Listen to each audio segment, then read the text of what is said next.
Alright, kid. Listen to me. I'm going away, and I don't know if I can bounce back this time. Watch over King. You probably think we want to invade the human realm. But the Titan's will is not so boorish. You'll understand soon. A-X-O-L-O-T-L! My time has not deferred! I invoke the ancient power that I may return!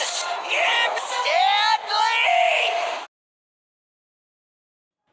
What is going on, everybody? Leland here, back with another video. Now today I am very excited to talk about Owl House, since it gives me an opportunity to talk about the shared universe with Gravity Falls. And both of these shows have so much lore that I can't wait to talk about. So today I'm going to be talking about two of my theories / predictions for the final episodes of Owl House. There are going to be some major spoilers for both Owl House and Gravity Falls, so if you've not seen the first 2 seasons of Owl House or you haven't seen all of Gravity Falls yet, I strongly recommend that you go watch them first and then come back to this video. Another quick disclaimer, one of my theories has to do with Bill Cipher, and I know a lot of people have been theorizing about Bill Cipher and Owl House, so just to let you guys know, for the sake of not copying anyone, I did not watch any of those theories. If my Bill Cipher theory has any similarities with other people's theories, just know that it wasn't intentional. Now let's talk about Bill Cipher's possible return in Owl House, because surprisingly, there's a lot of evidence. A lot of people know this, but in the final episode of Gravity Falls, Bill's last words were not gibberish, they were actually in reverse. A-X-O-L-O-T-L! My time has not deferred! I invoke the ancient power that I may return! Now I don't want to go too deep into this because a lot of fans already know about it, but here's a quick explanation as to what he said. In the Gravity Falls book, Dipper and Mabel and the Curse of the Time Pirate's Treasure, Dipper and Mabel meet a cosmic axolotl. Dipper asks it if it knows anything about Bill Cipher. The axolotl then gives Dipper a sort of riddle. 60 degrees that come in threes, watches from within birch trees. Saw his own dimension burn, misses home and can't return. Says he's happy, he's a liar, blame the arson for the fire. If he wants to shirk the blame, he'll have to invoke my name. One way to absolve his crime, a different form, a different time. So basically, Bill was asking the axolotl for another chance. And I think the axolotl granted his wish, which is why I think Bill Cipher could actually be the Titan. But this is not the only piece of evidence, because all throughout Owl House there are tons of Easter eggs and references to Bill Cipher. When King is trying to teach Luz all about the monsters of the Boiling Isles, you can clearly see a picture of Bill Cipher at the top of the board. And Owl House has a suspicious amount of yellow triangles and eyes. I think you know where I'm going with this. The door to the human realm has a giant eye on it, and I noticed with most of these suspicious eyes, they're all single elongated cat eyes just like Bill Cipher's eye.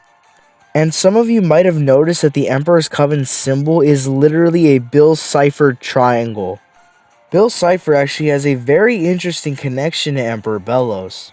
Emperor Bellows claims that he can talk to the Titan, but we never see him and the Titan talking in person. And that's because Emperor Bellows isn't talking to the Titan in person, he's talking to the Titan in his dreams. It's been confirmed in Gravity Falls that Bill Cipher can actually go into anyone's mind while they're asleep.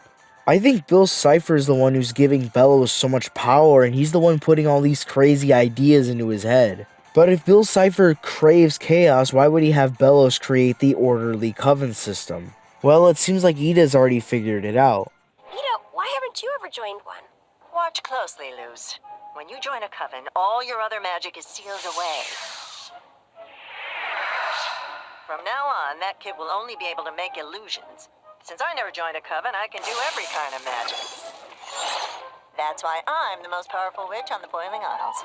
By creating the coven system, Bill Cipher's making sure that no one has enough magic to stop him. The only person that could stop Bill would be Ida, because she never joined a coven. And one thing I've noticed is that Bill actually has the power to control every one of the covens. Unfortunately, the show doesn't go very in-depth when it comes to the covens, but at least we know the basics. Looking back at Gravity Falls, we actually see Bill using magic for many different covens. First of all, there's the Beast Keeping Coven, which has to do with animals. Hey, look what I can do!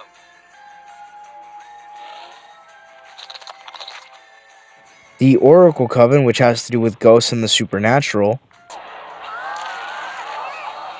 What? This can't be happening! The Illusionist Coven. Guys, I just saw a memory. And finally, the Bard Coven that uses music. We'll meet again. Don't know where, don't know when. Oh, I know we'll meet again some sunny day. I know these are only 4 of the covens, but no doubt Bill Cipher has the power to control all of them. Emperor Belos once said that the Titan's goal was not just to invade the human realm. I think Bill wants to go back to the human realm so he can get his 3-dimensional body back.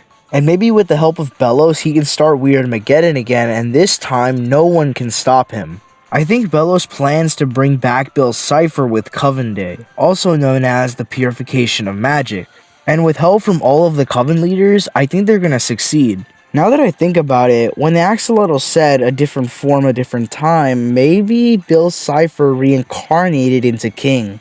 Both of them are voiced by Alex Hirsch, the creator of Gravity Falls. They both have similar personalities and both of them want ultimate power. Both of them are demons and there's still a lot we don't know about King's past. And the Titan's skull on the Boiling Isles looks a lot like King's.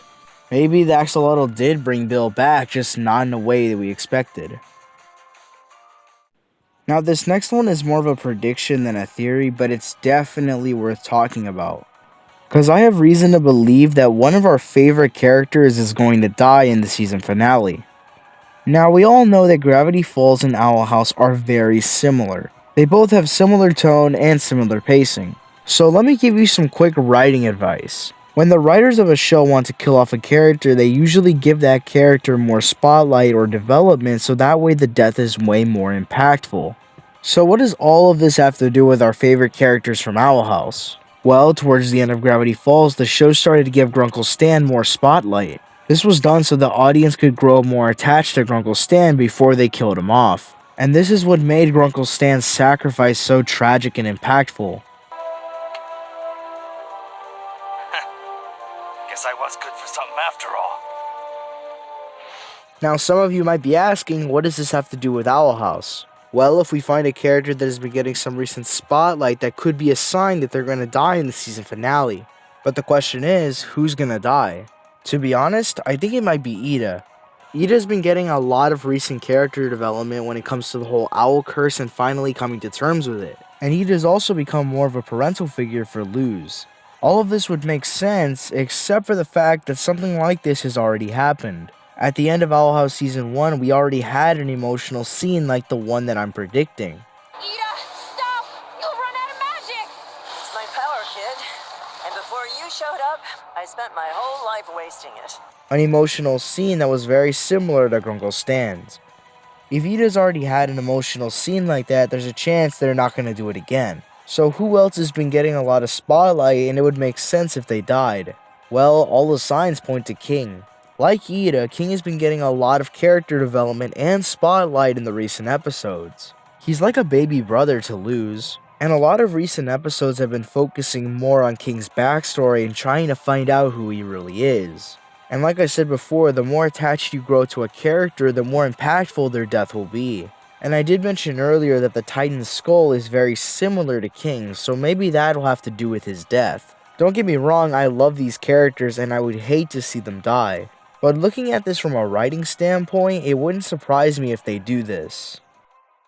Thank you guys so much for watching. If you guys made it to the very end and you're still watching, then just know that I'm very grateful for that. I really love when people watch to the very end because I put so much effort into some of these videos that it really feels good when people watch to the very end. If you guys enjoyed this video, please consider subscribing. We're trying to hit 500 before my channel anniversary, which is April 10th. If you guys personally enjoyed this video, please make sure to go check out this playlist I have on my channel. It has most of my best videos on there, and it would mean a lot to me if you guys could go check those out. Thank you guys so much for watching. God bless you guys, and as always, I'll see you all next time. No time to question my moves. I stick to the path that I choose. Me and my friends are gonna do it right. You'll never see us run away from a fight.